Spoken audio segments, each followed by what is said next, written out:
સુરતમાં વરસાદને લઈને ઓરેન્જ એલર્ટ આપવામાં આવ્યું છે ત્યારે સુરતના રાંદેર સ્થિત વિયરકમ કોઝવેના કેચમેન્ટ વિસ્તારમાં વરસાદ યથાવત જોવા મળ્યો। વિયરકમ કોઝવેની સપાટી 6.74 મીટર પર પહોંચી છે, જો કે કોઝવેની ભયજનક સપાટી 6 મીટર છે। સુરતના રાંદેર સ્થિત વિયરકમ કોઝવેના જે દ્રશ્યો છે આપ જોઈ શકો છો। આ કોઝવેનો કેચમેન્ટનો જે વિસ્તાર છે તેમાં પણ ભયજનક સપાટીએ પહોંચી શકે છે। કોઝવેની સપાટી 6.74 મીટરે પહોંચી ગઈ છે। વરસાદને લઈને જ્યારે સુરતની અંદર એલર્ટ આપવામાં આવ્યું છે ત્યારે સુરતના રાંદેર સ્થિત વિયરકમ કોઝવેના કેચમેન્ટ વિસ્તારમાં વરસાદ યથાવત જોવા મળી રહ્યો છે। વિયરકમ કોઝવેની સપાટી 6.74 મીટર પર પહોંચી છે, જોકે કોઝવેની ભયજનક સપાટી 6 મીટર છે, તેનાથી વધુ 6.74 મીટર પર પહોંચી। આ અંગે વધુ માહિતી માટે સંવાદદાતા સાહિસ જોડાઈ ગયા છે। સાહિસ, જે વિયરકમ કોઝવેની ભયજનક સપાટીથી ઉપર પહોંચી ગયું છે, 6.74 મીટરે પહોંચી છે, વિગતો શું?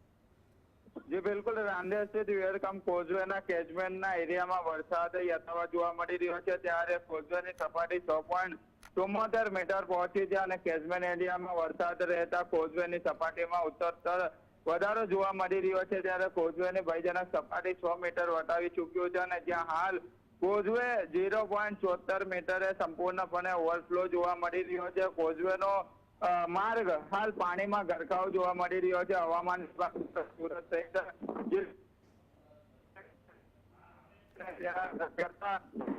વધારો મળી રહી છે ત્યારે કોઝવે બંદોબસ્ત રહ્યો છે। સહેલાણીઓ અથવા તો કોઈ પ્રકારની લોકો આજુબાજુના આવે માટે તકેદારી ભાગરૂપ પોલીસનો આવ્યા છે અને તમામ કર્મચારીઓ હાલ અહીં તૈનાત જોવા મળી રહ્યા છે। જી માનસી। આભાર સાહિસ, આપનો માહિતી આપવા માટે।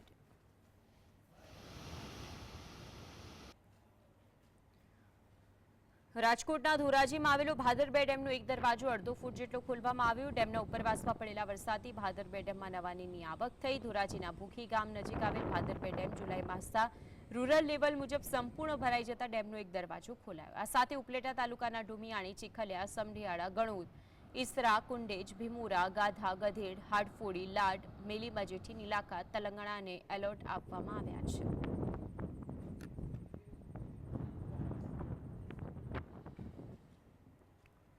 અમદાવાદના નિકોલ વિસ્તારમાં રોડ બેસી જવાની ઘટના બની। અમદાવાદ મ્યુનિસિપલ કોર્પોરેશન દ્વારા કરાયેલા ખોદકામ બાદ રોડ બેસી જવાની ઘટનાનો મામલો સામે આવ્યો છે।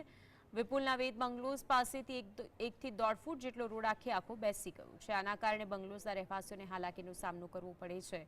છેલ્લા 1 મહિનાથી સમસ્યા દૂર ન થતા લોકોમાં આક્રોશ છે।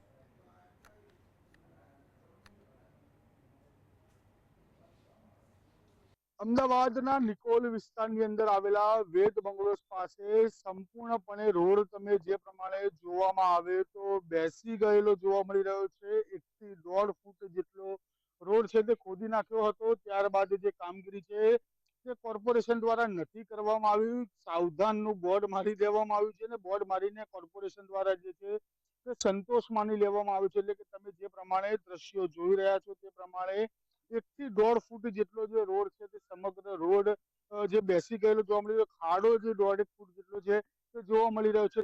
લોકો છે તેમને બહાર આવવા જવામાં પણ અવર જવર કરવામાં પણ ખૂબ જ અગવડતા છે તે અગવડતા પડતી હોય તેવા દ્રશ્યો અત્યારે જોવા મળી રહ્યા છે। બાંગ્લાની બહાર આવવું હોય તેના માટે પણ એક પાટિયું છે તે પાટિયું મૂકવામાં આવ્યું છે અને પાટિયાનો ઉપયોગ કરીને આ ખાડો જે છે તે ક્રોસ કરવામાં આવી રહ્યો છે। એટલે કે સંપૂર્ણ રોડ તમે જોઈ રહ્યા છો એવા દ્રશ્યો અહીંયા જોવા મળી રહ્યા છે। કેમેરા પર્સન સરવર અલી સાથે ધવલ બારોટ, GSTV, અમદાવાદ। મહેસાણા તાલુકામાં ગઈકાલે 2 કલાકમાં 2 ઇંચ જેટલો વરસાદ વરસી ગયો હતો। ભારે વરસાદના કારણે અનેક નીચાણવાળા વિસ્તારમાં પાણી ભરાઈ ગયા હતા। મહેસાણા શહેરના માનવ આશ્રમ નજીક એક કારમાં પાણીમાં આંશિક તણાઈ ગઈ હતી। કીર્તિસાગર બંગલો સોસાયટીમાં પાણી ભરાયા તે દરમિયાન કાર સ્ટાર્ટ કરતા જ બેકાબૂ બની અને પાણીના પ્રવાહમાં 20 ફૂટ જેટલી જાતે જ ચાલી ગઈ હતી।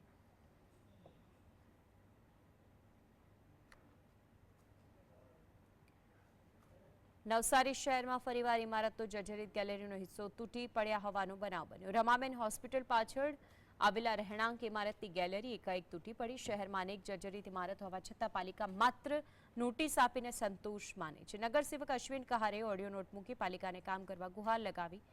વરસાદી માહોલમાં પાલિકા તંત્ર નિષ્ક્રિય બન્યું છે। પ્રાંત અધિકારીએ ડિઝાસ્ટરની મિટિંગમાં તાકીદ કરી હોવા છતાં શહેરમાં નોંધપાત્ર કામગીરી થઈ નથી.